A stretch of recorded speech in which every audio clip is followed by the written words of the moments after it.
لوگ پوچھتے ہیں کہ آزمائش اتنی لمبی کیوں ہوتی ہے؟ آزمائش کب ختم ہوگی؟ جب اللہ پر توکل ہے تو اس کی آزمائش پر کیوں نہیں؟ جتنا تمہارا توکل مضبوط ہوگا اتنا ہی امتحان مشکل ہوگا۔ کیوں اللہ آزمائش لے گا؟ تاکہ وہ دیکھ سکے کہ جس کامل یقین کا تم زبان سے اعتراف کرتے ہو، وہ دل سے کہتے ہو، یا ذرا سی مشکل تمہارا توکل توڑ سکتی ہے۔ آزمائش ہمیشہ نہیں رہے گی، کیونکہ پھر اللہ چن لیتا ہے انہیں جو شکوہ نہیں کرتے۔ اور جانتے ہو، جب اللہ تمہاری آزمائش ختم کرنے لگتا ہے تو وہ تمہیں کچھ حیران کن نشانیاں ظاہر کرتا ہے، جس میں ایک نشانی تو یہ بھی ہے کہ وہ تمہارا دل یکسو کر کے اس طرف جما دیتا ہے جہاں تمہارے لیے نجات ہے، اور اس راہ کو اختیار کرنے کے بعد کسی دوسرے راستے کی طرف گمان بھی نہیں ہونے دیتا۔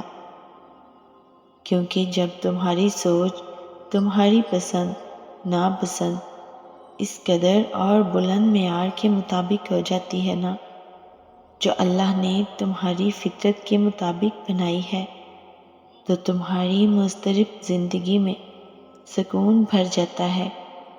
اور اگر آج تمہارا دل فکروں میں ڈوبا ہے تو تم اللہ کی مصلحتوں کو سمجھ نہیں پا رہے، اور تم ان نشانیوں کی تلاش میں ہو، تو جان لو کہ وہ خالق محض خالق ہی نہیں، بلکہ وہ اپنی مخلوق پر رحیم اور شفیق ہے۔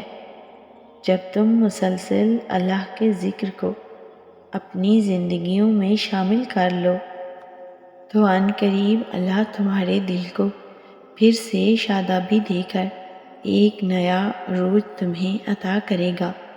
اللہ قرآن پاک میں خود تم سے مخاطب ہے، اور وہ اللہ ہی ہے جو زمین کو اس کے مرنے کے بعد پھر سے زندہ اور شاداب کر دیتا ہے۔ بے شک عقل والوں کے لیے تو اس میں بہت سی نشانیاں ہیں۔ جانتے ہو، سورہ الحدید میں اللہ ایک ہی بات کو دو دفعہ دہرا رہا ہے۔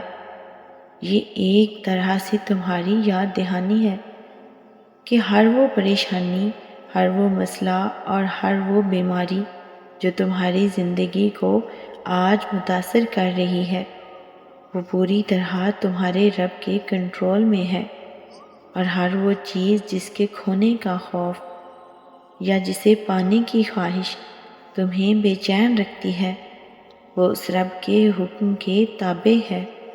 اور جب اس کا حکم ہو جاتا ہے اور تمہارا وقت آ جاتا ہے تو ہر ادھورا کام اور ہر دکھ اور پریشانی کو ختم کر دیا جاتا ہے، اور جب تک اس کا حکم نہیں ہوتا تو وہ یقیناً تمہارا امتحان لے رہا ہوتا ہے کہ اس کا بندہ کس حد تک اس پر یقین رکھنے والا ہے۔ اگرچہ کچھ دن مشکلات کی سختی کی وجہ سے تمہاری زندگی پر بہت بھاری ہوتے ہیں، لیکن یہی وہ دن ہوتے ہیں جو آخر میں تمہیں عروج عطا کر کے تمہارے اجر کے پیمانے کو دگنا اور بھاری کرتے ہیں۔ جانتے ہو، صبر کا ایک انعام ہے اور ہر دعا کی ایک منزل ہے۔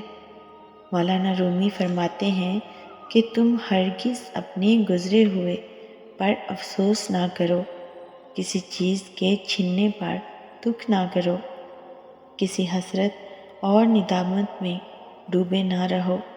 وہ قادر مطلق جب چاہے تمہاری بگڑی سنوار دے اور تمہیں عروج کی بلندیاں نصیب کر دے۔ بے شک اس رب کے لیے کچھ بھی ناممکن نہیں ہے۔ تم بس صبر اور امید رکھو۔ بے شک تمہارے نصیب کو بدلنے پر وہ رب قادر ہے۔ وہ تمہارے نصیب میں ایسا کچھ لکھے گا کہ تمہارا دل خوش ہو جائے گا انشاءاللہ۔ اے اللہ، ہماری آزمائشوں کو ختم کر کے ہماری دعاؤں پر اپنا کن فرما دے۔ آمین یا رب العالمین۔